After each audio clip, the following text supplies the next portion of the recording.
Hello everyone आज आसन देखिए गोटे सुइंग टिप्स जोटा कि आपंकर बहुत कम आसो एमती केते गुड़े रेडीमेड ब्लाउज रे मेन फेब्रिक रे एमती तले बा अंटारे पाइपिन पतला पाइपिन हो बा एमती बॉर्डर थाए जोटा कि आम अस्तर लगे कर भीतर कर दे था कि ताको अलगा भीतर है आम ताको पुणी आउ थे बसिया पड़ी था जोटा कि लुक खराब हो जाए ता सहित समय भी अधिक लगे। चलतु देखा ताकू आम केमती सुरक्षित रखा एमती उल्टा कर फेब्रिक को मेन फेब्रिक रखिए ता ऊपर एमती आम अस्तर कपड़ा को रखीदबा जो बॉर्डर अच्छी ना ता साइड की ऊपर को एमती अधा इंची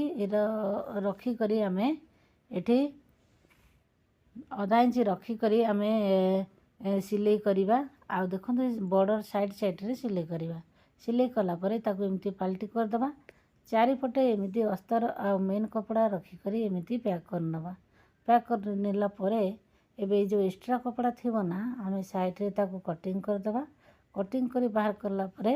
आपण ताकू समान करी करी भल भाव एमती गला को कटिंग करदेवे गला आगु मार्किंग थिबो ताकू पैक कर सारिबा परे एबे आम कोन करिवा आमे प्लीट पकेदबा आपण एमती कांधर मझा मझी एमती प्लीट पकेदेवे देखिए आपणकर बिल्कुल ये पट्टी लगे पड़ोनी ना आपणकर बॉर्डर खराब हम ना भीतर को चली जाव यही ट्रिक जिते करेंगे आपण मैंने करेंगे देखिए बिल्कुल आपणकर बॉर्डर खराब हेबनी देखो